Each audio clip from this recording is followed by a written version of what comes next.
Good evening. On behalf of the commissioners and staff, I would like to welcome you to the March 23rd, 2023 City of Roseville Planning Commission meeting. As a reminder, please put all electronic devices on silent at this time.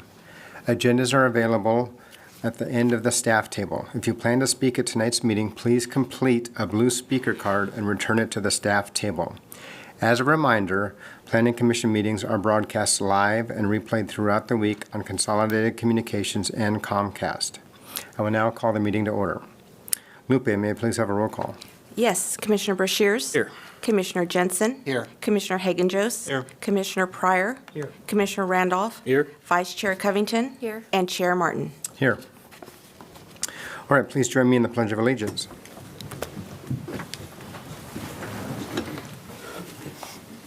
I pledge allegiance to the flag of the United States of America and to the republic for which it stands, one nation, under God, indivisible, with liberty and justice for all. Next up on the agenda is staff introductions. Lupe, can we please have staff introductions? Yes. Good evening, Chair Martin and Commissioners. Lupe Nelson, Recording Secretary. Good evening, Chair. Joe Speaker, Assistant City Attorney. Good evening, Chair Martin and Commissioners. Greg Bitter, Planning Manager. Good evening, Chair and Commissioners. Derek Ogden, Senior Planner. Good evening, Commissioners. Scarlett Marr, Associate Planner. And good evening, Commissioners. Matt Todd, Principal Engineer. Thank you. Next on the agenda is public comment. The public comment period is a time for anyone who would like to address the Commission on any item that is not on the agenda for tonight. When addressing the Commission, please state your name for the record and limit your comments to 3 minutes. Is there anyone who would like to address the Commission on any item not on tonight's agenda? All right. Go ahead and come up one at a time, please. A reminder, there's a blue speaker card if you've, and if you could turn into the staff on the side there. And you have a 3-minute period. Hi there, good evening. My name is Jeremy Suku. I wanted to introduce myself to you all. I'm here to raise the topic of the Roseville Industrial Park, a proposed site in Western Roseville, a job center.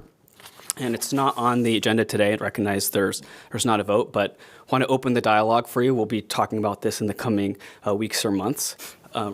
Raising that to attention because the job center, as it was released in the draft EIR yesterday, was very different than what many residents and apparently many city officials thought.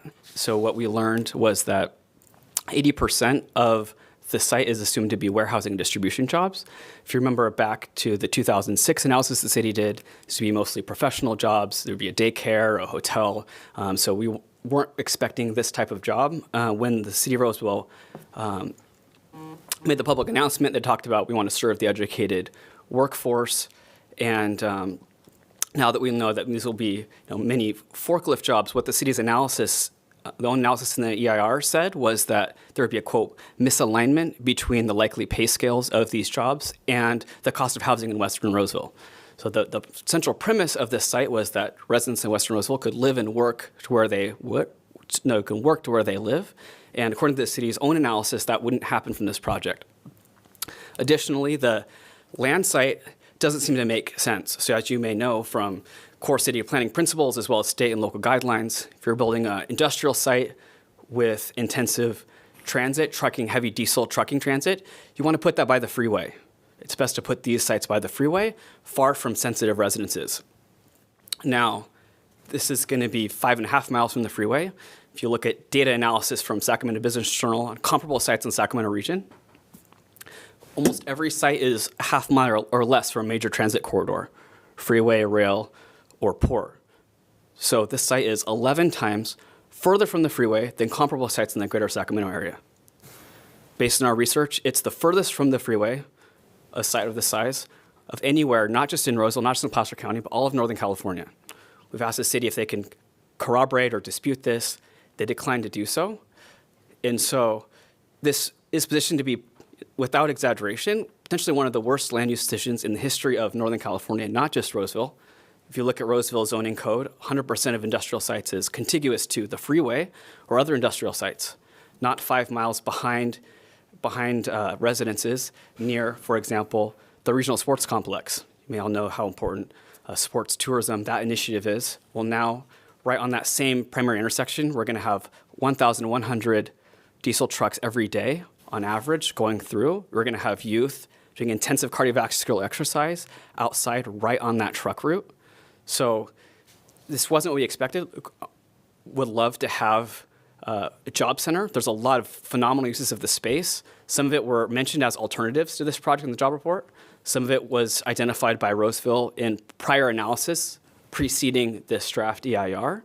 I was asked by residents of Roseville to conduct an expert opinion and analysis on this site. We're currently in the process of analyzing the draft EIR, putting those facts together.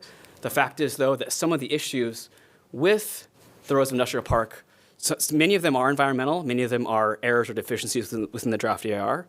Some of them, though, are strategic fundamental priorities, misalignments with Roseville's economic Jeremy, plan. I'm going to cut you off. You're a little bit over time, and Okay. we appreciate your comments. And it sounds like you're talking with the city on these issues, at least. So Absolutely, yeah. We're in conversation with the city. We're in conversation with county officials. We're local officials, a number of other very stakeholders much. as well. So yeah, we'll be in touch with many of you in the coming weeks and months as we figure out the best use of that site. And looking forward to developing West Roseville. Excited for the Chick-fil-A coming and future development. Just want to make sure it makes sense for the community. Thank you. Jeremy, all right.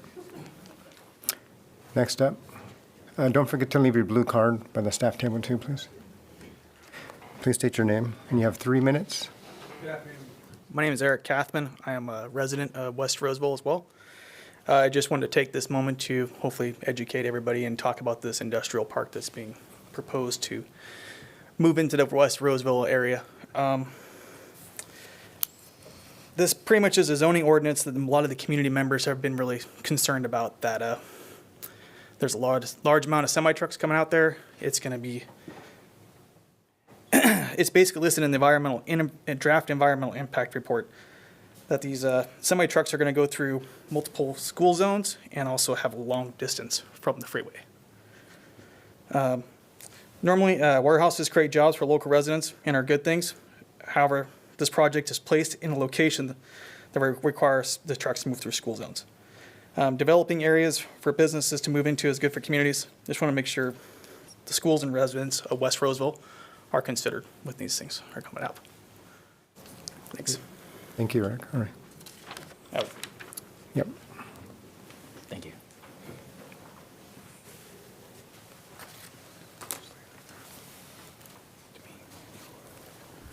Hello, thank you all for your time. My name is Jesus Arechiga. I am the Tier 1 to focus on the same topic, the Roseville Industrial Park.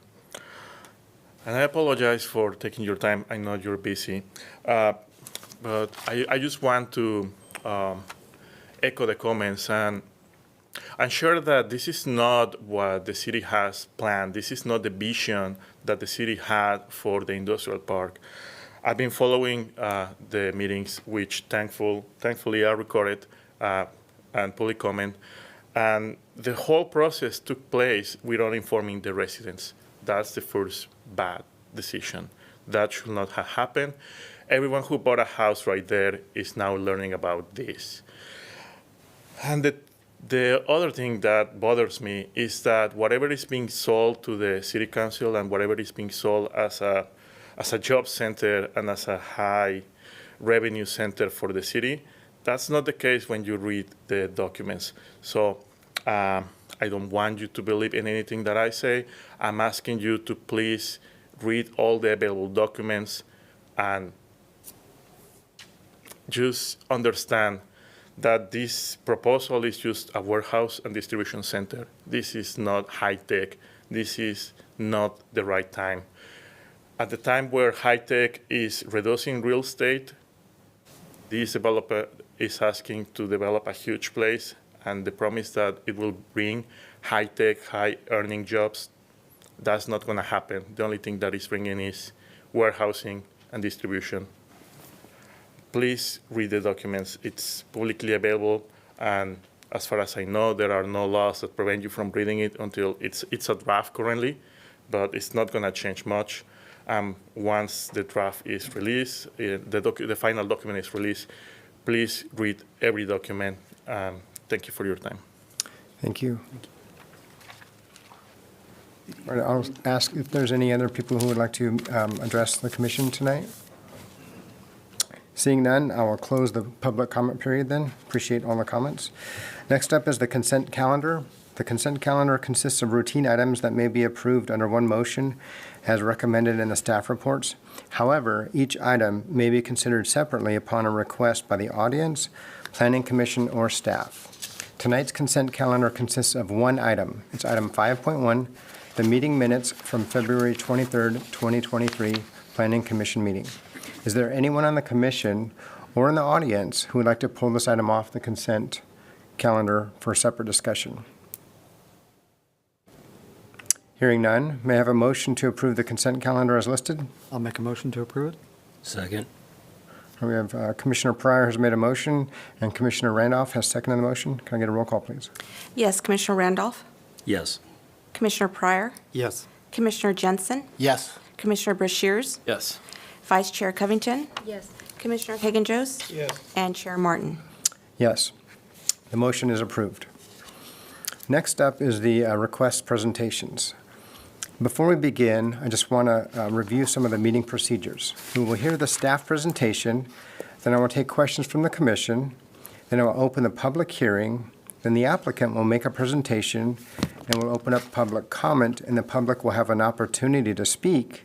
Then I will close public comment, and if needed, the applicant will be given the opportunity to provide a rebuttal. Then I will close the public hearing, and the commission may ask questions of staff. And finally, the commission will consider this item and make a decision based on the information provided in the report from staff and the testimony presented during tonight's hearings. Item 6.1 is a request to adopt the 1028 Main Street subdivision initial study mitigation, negative declaration, and mitigation monitoring and reporting program and approve a tentative subdivision map and tree permit for 1028 Main Street for the record file numbers PL 21-0372. Scarlett, may we have your presentation, please? Yes. Good evening, Chair Martin and Commissioners. The item before you this evening is the 1028 Main Street subdivision. The item was originally scheduled to be heard last month, but was continued to tonight's meeting. So the project site is located at the northeast corner of Main Street and Porter Drive in the city's infill area. It's currently undeveloped but has several oak trees scattered throughout the site. The site has a land use designation of low-density residential and a zoning designation of single-family residential or R1. Surrounding uses include a single-family dwelling unit to the north and east, Main Street Drive to the south, and Porter Drive to the west. The project does include a tentative subdivision map to subdivide the existing site into 10 residential lots and a tree permit to remove 5 native oak trees and encroach within the protected zone of 6 additional oak trees to accommodate for the future development. So the 2.5 acre site will be subdivided into 10 residential lots as seen on your screen. The lots will range in size between 9,000 square feet in size to 11,000 square feet, with one lot being proposed at 12,000 square feet. All of the lots will have street frontage along Porter Drive, and all the parcels are of sufficient size and shape to accommodate the future development. So in addition to the tentative subdivision map, the applicant is requesting a tree permit to allow for the removal of 5 native oak trees from the site for the future development. An arborist report was provided, which did identify a total of 11 oak trees on the site. Of the 11, 5 are proposed to be removed, and 6 are proposed to be encroached upon as the site is developed. And as you noted in your memorandum that you received earlier today, the staff report and conditions of approval noted that there were 2 oak trees that were being proposed to encroach upon. However, we noticed that it was a total of 6 oak trees are proposed to be encroached upon, so we're requesting to revise that condition of approval to include those additional 4 oak trees. So as you can see on the screen, as proposed, the 5 oak trees that are proposed to be removed are illustrated with an X, and the 6 that are proposed to be encroached upon during construction of the site are shown in orange. So the applicant will comply with the compensation requirements of the city's tree preservation ordinance, and mitigation will be completed by payment into the city's in lieu fee program. And removal of the trees will not be detrimental to the public health, safety, or welfare, and measures have been incorporated to mitigate any impacts. An initial study leading to mitigate negative declaration was prepared for the project. The initial study found that the project could have potentially significant impacts related to biological resources, but would be reduced to less than significant levels with mitigation measures. A copy of the Mitigation Monitoring Reporting Program is included in your staff report as Exhibit A, and the initial study was available for a 20-day public review period where no comments on the adequacy of the document were received. Early notification of the project was posted on the Roseville Coalition of Neighborhoods Associations website, and notice of the February Planning Commission meeting was published in the Press Tribune, as well as distributed to property owners within 300 feet of the project site and posted on the Arcona website. Early in the process, we did receive 2 inquiries from nearby residents. They were interested in knowing a little bit more about the site layout and specifically wanted clarification of where the project was proposed. Besides those 2 inquiries, no public comments were received on no comments were received on the project. So in conclusion, staff finds that the project is consistent with the zoning ordinance and the general plan, and the required findings of fact can be made for the project. Therefore, we recommend that the Planning Commission take the actions as listed on the screen. This concludes my presentation, but I am available to answer any questions. Thank you. Thank you, Escalante. Commissioners, are there any questions for staff? Just a quick question, and I did talk with Greg a little bit about this. There's a vacant lot that's behind the proposed lots that is in between that and the existing development that's there. Has staff taken a look at that area to make sure by building the lots where we're proposing here that we haven't precluded the ability for that piece of property to develop sometime in the future by kind of turning its back on it with the back of these lots plus the back of the other homes there, and you've got this little long, narrow lot that goes between it. I just wonder if staff's taken a look to see if that I wonder, precludes that. Could we pull up slide number 2, please?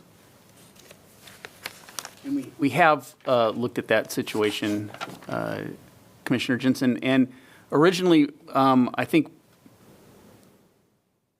when the applicant first came in, we thought, boy, it would be great if both of these properties could be assembled and it could be developed together. But if you look at the current project site and then the area immediately to the east of that, the area to the east of that is just probably a little bit deeper, a little bit wider east to west. So it does have a little frontage on Main Street, and I think in order for that to be developed, you could have a single loaded road that would run right behind the back fence line of the project that's before you tonight, with homes that would meet all the R1 standards facing west. So they would back up to the existing homes to the east, and they would face a single loaded road with a fence. Now, thinking about the size of that property, the only really other option would be running a road straight up the middle and having the homes front on each other. And then Porter Drive, the homes would back up onto Porter Drive. So you're going to have a situation where you're going to have a fence line along a road anyway. And so I think that would be the optimal way that infill property would develop. And that makes sense to me. I know we're going to be turning our back on the street one way or the other with either option.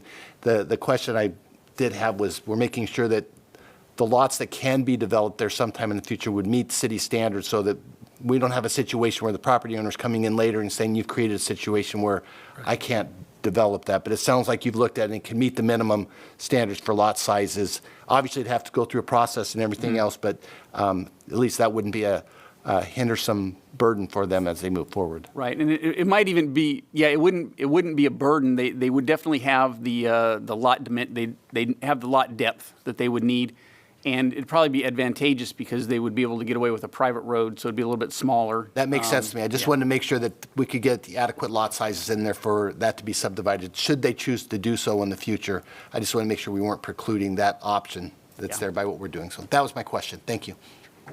Right. Yes. I just wanted to clarify too, in my own mind, the potential drainage issue on the back of the lot, that'd be something that the developer will work with the Army Corps and the Regional Water Board to deal with?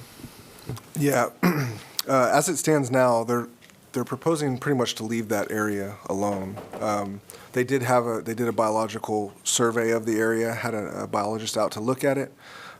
If they were to impact that drainage, then potentially they could need a 404 permit. There's really some question as to, it's not a vernal pool or a wetland or anything like that. It's really just ordinary waters of the U.S., so not a high-quality type of wetland. So, All right, as it stands now, there's really no work happening back there. Gotcha. Okay. Thank you, Commissioners. Great questions. I will now open the public hearing. I'd like to invite the project representative for this item to come address the commission.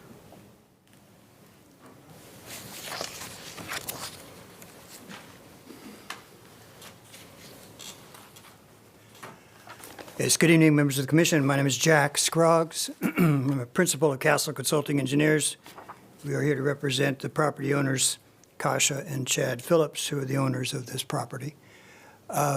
Just real briefly, just to reinforce what was asked about the drainage feature on the westerly perimeter of the site. There's no grading proposed in that area. We've purposely indicated in the tentative map that that property would be left as is to the maximum extent possible.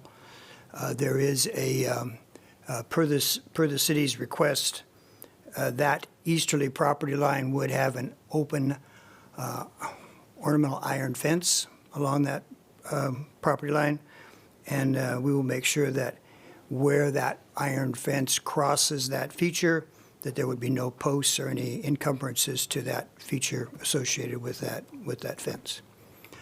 So with that, again, just to reinforce that this particular property is general plan for this use, it's zoned for this use. We've been working with staff as far as coming up with a plan which meets the city's requirements, and we believe we've developed a proposal here that meets your requirement. So if you have any questions for myself, the property owner, Mr. Phillips, is here as well. If you have any questions for us, we're happy to entertain them. Commissioners, are there any questions for the representative? No. All right, thank you. You can be seated. Okay, I will now open up the public comment period. Is there anyone from the public who would like to come forward and address the commission on this item? No? I will now close the public comment. And then are there any additional questions from commission for representative or staff? Nope. All right, great. I'll now close the public hearing. Would anyone like to make a motion? I'll make a motion to adopt the 102B Main Street subdivision initial study mitigated negative declaration and mitigation monitoring and reporting program, and to adopt the 3 findings of fact and approve the tentative subdivision map subject to 58 conditions of approval, and 3, the 2 findings of fact and approve the tree permit subject to 20 conditions of approval and the amended condition that was added today. That's for infill parcel 13 at 1028, sorry, I called it B earlier, 1028 Main Street subdivision. That's for the file, it's PL 21-0372. Second. All right, Commissioner Pryor has made the motion, and Commissioner Covington has seconded the motion. Can we get a roll call, please? Yes, Commissioner Hagen-Joes? Yes. Commissioner Brashears? Yes. Vice Chair Covington? Yes. Commissioner Jensen? Yes. Commissioner Randolph? Yes. Commissioner Pryor? Yes. And Chair Martin. Yes. The motion is approved. There's a 10-day appeal period for this item. Next up on the agenda is item 6.2, is a request to approve a conditional use permit, design review permit, and a tentative subdivision map for 1480 Blue Oaks Boulevard. For the record, file numbers PL 22-0186. Yes, Scarlett, may we have your presentation, please? Yes. Good evening, Chair Martin and Commissioners again. The second item for your consideration this evening is the Blue Oaks Retail Center Phase 2 project. So the project site is located at 1480 Blue Oaks Boulevard. It's bordered by existing single-family dwelling units to the north and east, Blue Oaks Boulevard on the south, and Wood Creek Oaks Boulevard on the west. The project site is approximately 8 acres in size and has a land use designation of community commercial and a zoning designation of community commercial with a special area overlay.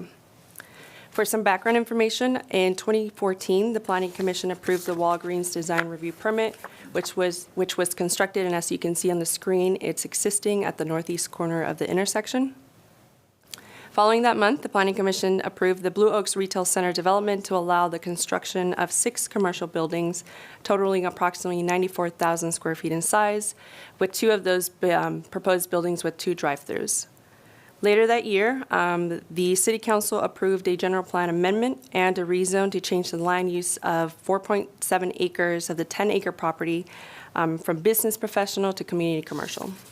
Today, the applicant is requesting a conditional use permit to allow 2 drive-through restaurants, a design review permit to establish the design and colors of both buildings, as well as a tentative subdivision map to subdivide the existing parcel into 6 commercial parcels. So the commercial center, as proposed, would allow for 6 freestanding buildings totaling approximately 39,000 square feet. The site will be developed with 331 parking stalls, exceeding the zoning ordinance parking requirement. And the site will also have landscaping and lighting improvements proposed throughout the site.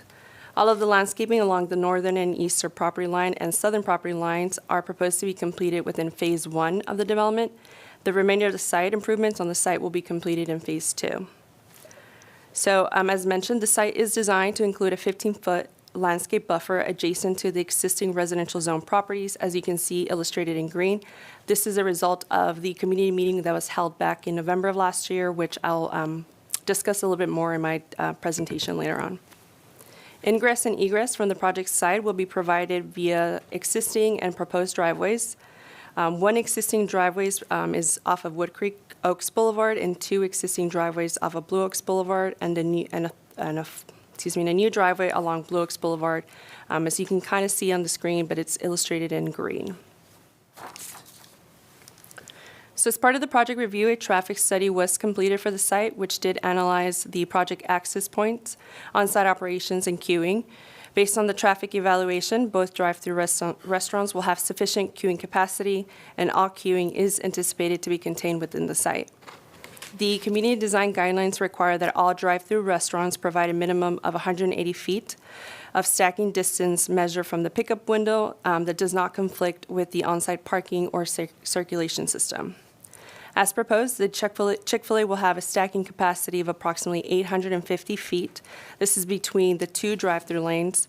And likewise, the Dutch Bros building will have a stacking capacity of approximately 550 feet. Once again, this is calculating both of the drive-through lanes.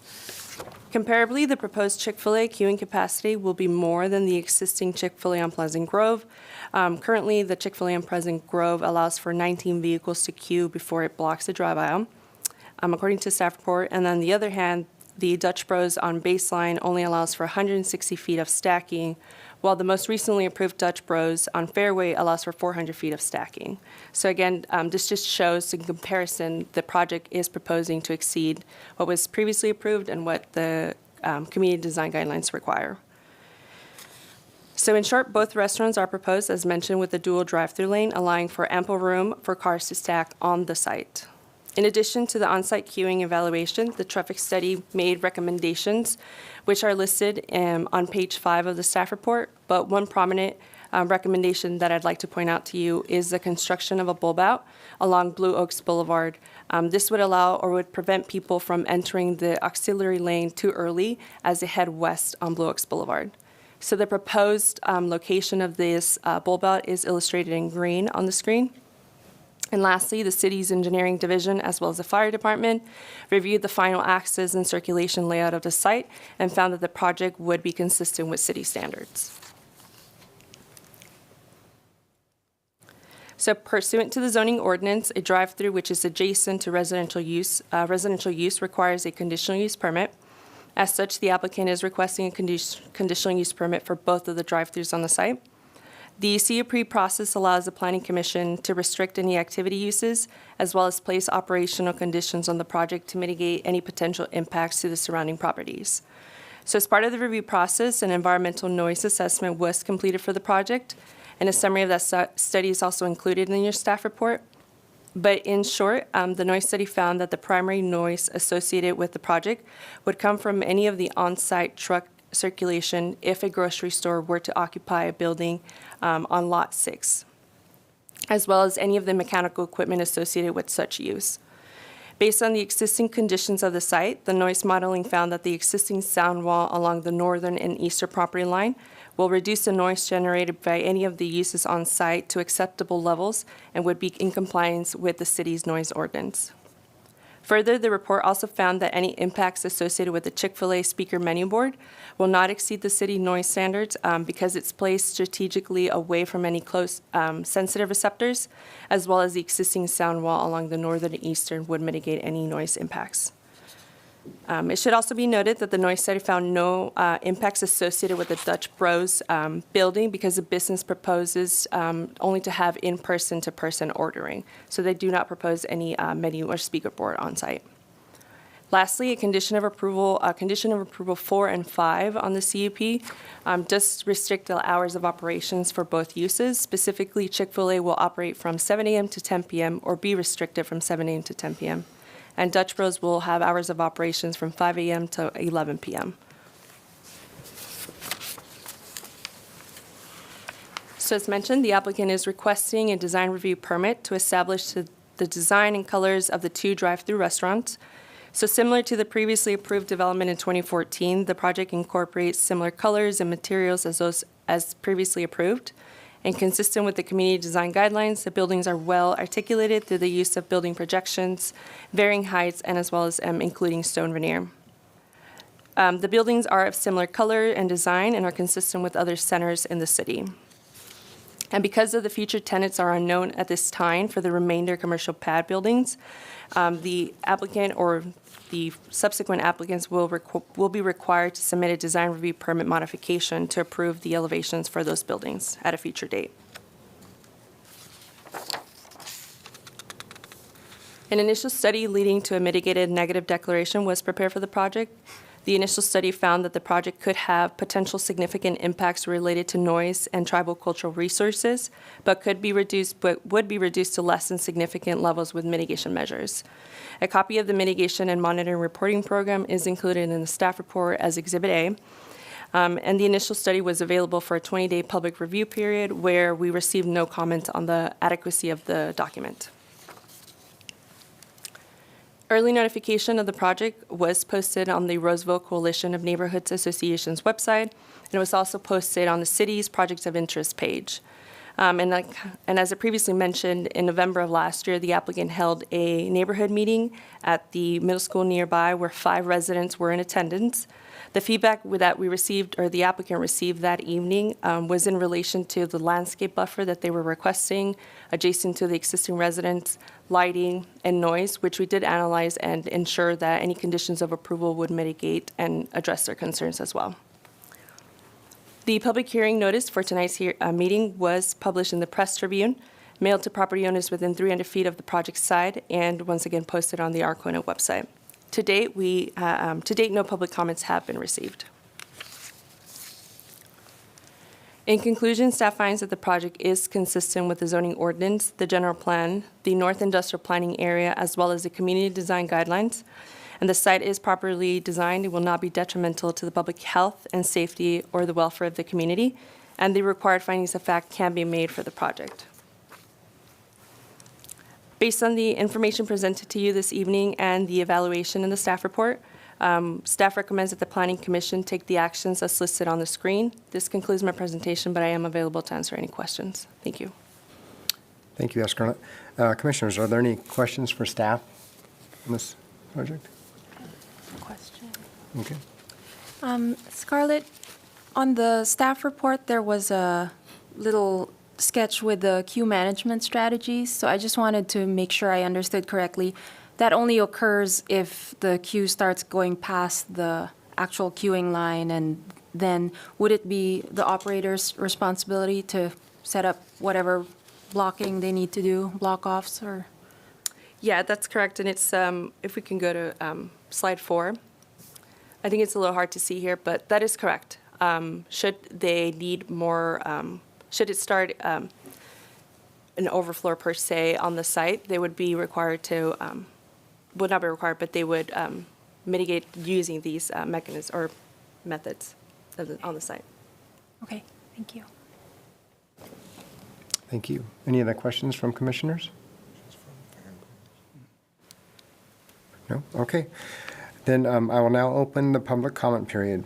Is there, excuse me, Hearing. in public hearing? Could we, I'd like to invite the project representative for this item to address the commission then, please. Okay, good evening. My name is Andy Panagopoulos. I'm with Cunningham Engineering, and I'm here representing the owner tonight. First, I want to thank you to city staff for working with us over the past few months to get to the plans, to the design that we have in front of you today. And we have members from our consultant team and Chick-fil-A and Dutch Brothers here with us tonight, so we can help answer any questions. But we're really looking forward to developing in Roseville and serving the community. Thank you. Thank you, commissioners. Are there any questions for the applicant? No? All right, thank you. I will now open up the public comment period. Is there anyone from the public who would like to come forward and address the commission on this item? No? All right.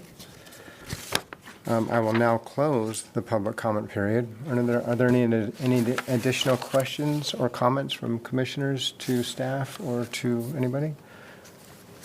I just have a quick comment. I was very pleased with the traffic analysis that was done for this. I know that was the biggest concern that the residents that I've heard had with the project, and it looks like it took a very conservative approach. And I'm not used to seeing auxiliary lanes have bulb outs come back in. I'm used to seeing them come out, but in this instance, it makes a lot of sense, and I was pleased to see that. It helps direct traffic where it needs to go, people jumping into those lanes a little too soon. So I was very happy with that, and overall, I think it's a good project. I agree with Commissioner's comments on that. And I'd just like to also add to that the queuing on site. So any vehicles on site, there's a plan for action if things get too backed up. So anyway, with that, we'll close the public hearing. And would anybody like to make a motion? Yeah, I'll make a motion that the Planning Commission take the following actions. Adopt the Blue Oaks Retail Center Phase 2 initial study, mitigated negative declaration and mitigated monitoring and reporting program. Adopt the 3 findings of fact and approve the conditional use of permits subject to 6 conditions of approval. Adopt the 4 findings of fact and approve the design review permit subject to 85 conditions of approval. And adopt the 3 findings of fact and approve the tentative subdivision map subject to 40 conditions of approval. Second. All right. Commissioner Brashears has made the motion and Commissioner Covington has seconded the motion. Can I get a roll call, please? Yes. Commissioner Jensen? Yes. Vice Chair Covington? Yes. Commissioner Pryor? Yes. Commissioner Randolph? Yes. Commissioner Hagen-Joes? Yes. Commissioner Brashears? Yes. And Chair Martin? Yes, the motion is approved. There's a 10-day appeal period. Thank you. Next item up on the agenda is item 6.3. It's a request that the Planning Commission consider and recommend that the City Council approve ordinance amendments to Title 17 and Title 19 of the Roseville Municipal Code. For the record, is file number PL 23-0007. Lauren, may we have your presentation, please? Good evening, Chair and members of the Commission. My name is Lauren Hawker, and I'm here to present to you the zoning and sign ordinance update for 2023. So this is an annual thing where every year staff looks through the zoning ordinance and related ordinances to see if there are any maintenance updates needed, and that includes updates needed in response to recently passed legislation. So this one is pretty simple this year, less complex than the last year's. So let's swing into it. So the details of all the changes are gone over more thoroughly in your staff report, and of course you have Exhibits A and B, which are redlined versions of the ordinance amendments. So these slides are just going to sort of summarize all of those changes for your benefit and the audience's benefit. So the first change is pretty simple. It's just to correct some errors in the definition of long-term care. The next is we're adding electric vehicle charging stations as a use. This is an emerging use like a gas station, but with ultra-fast electric vehicle chargers. So we're adding that to our table of uses with the same permits requirements as a gas station because they operate very similarly. And then also we're transitioning away from the term gas station to fuel station in order to recognize alternative fuels. So just trying to stay sort of updated with the current conditions. Then we're also adding a note to the commercial use table. This doesn't change any requirements. It just makes it clear what they are. Because as you know, if you're going to propose more units on a site than a specific plan allocated, then you need a unit transfer or a specific plan amendment. So the note just says that in addition to a conditional use permit, a residential project on a commercial site may also need a unit transfer or specific plan amendment. And then finally, in response to Assembly Bill 2244, that requires us to allow a 50% reduction in required religious use parking spaces in conjunction with a housing project on that religious use property. So that change is also included.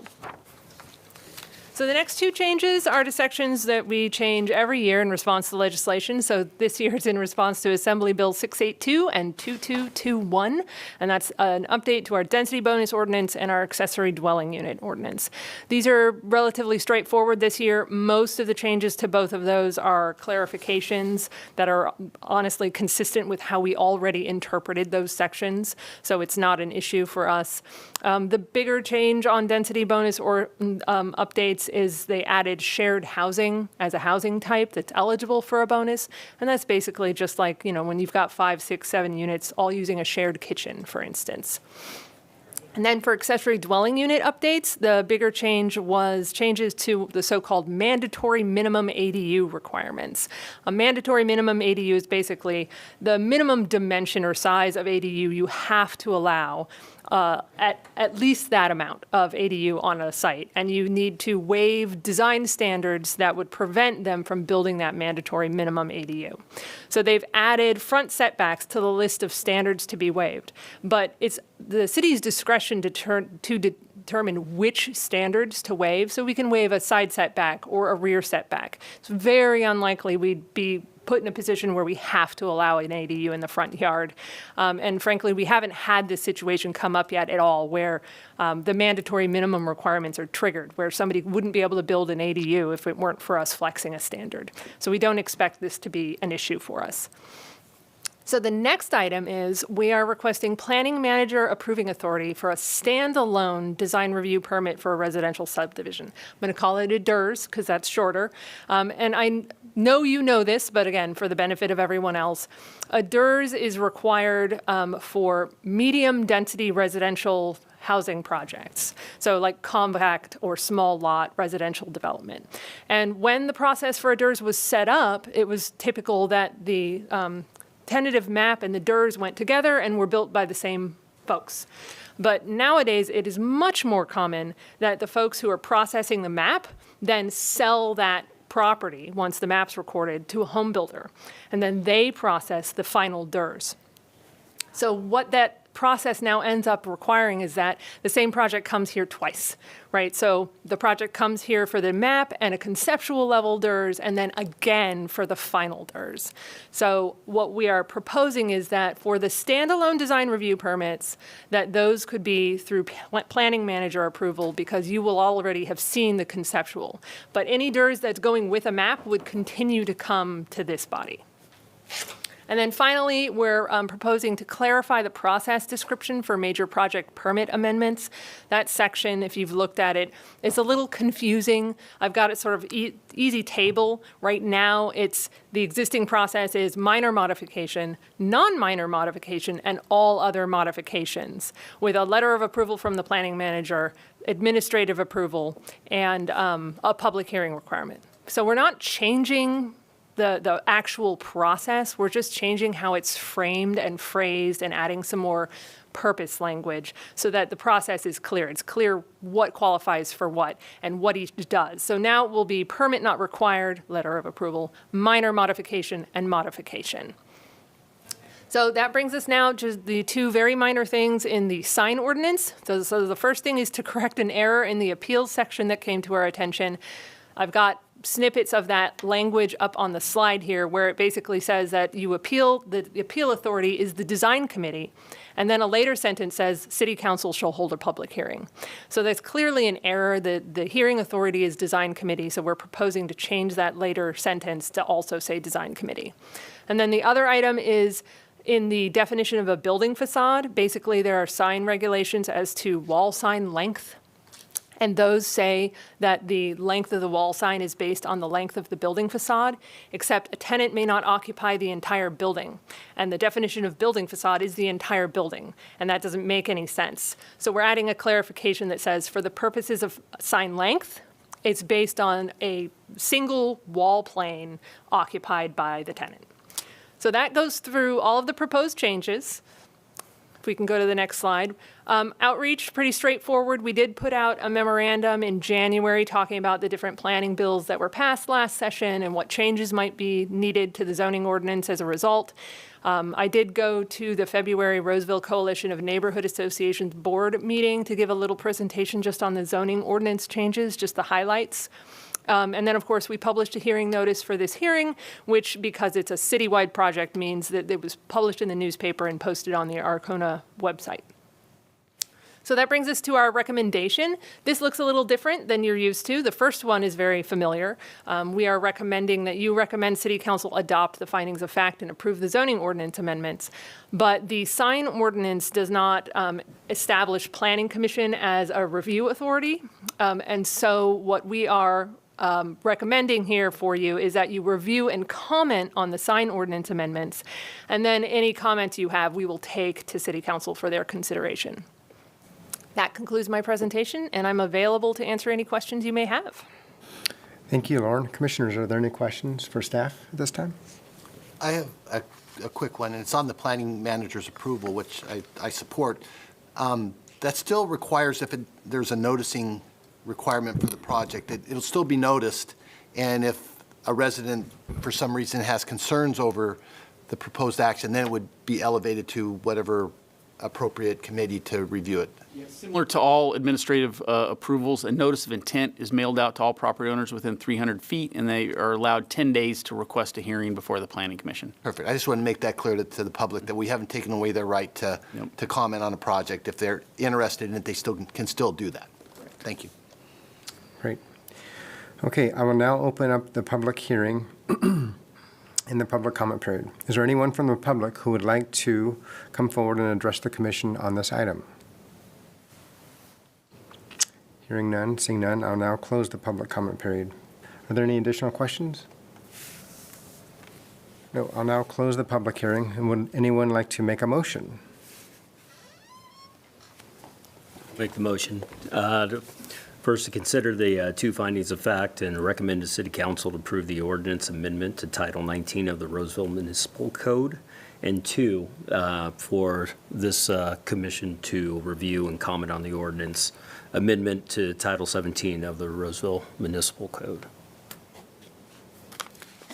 Second. All right, Commissioner Randolph has made the motion, and Commissioner Covington has seconded the motion. Can we get a roll call, please? Yes, Commissioner Pryor? Yes. Commissioner Jensen? Yes.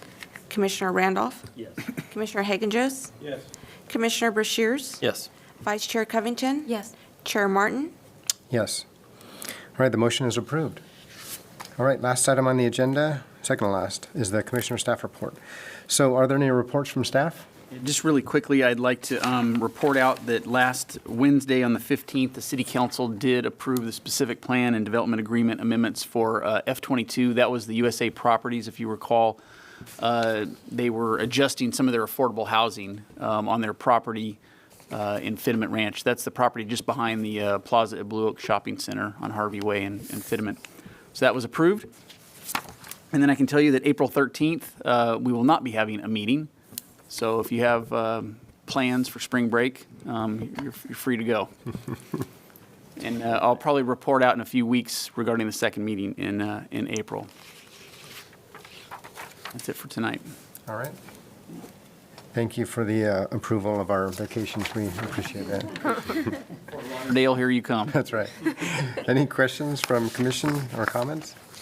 Nope. Can I get a motion to adjourn? Make a motion to adjourn? Second. Commissioner Pryor has made the motion, and Commissioner Jensen has second the motion. All in favor? Aye. We are adjourned. Thank you.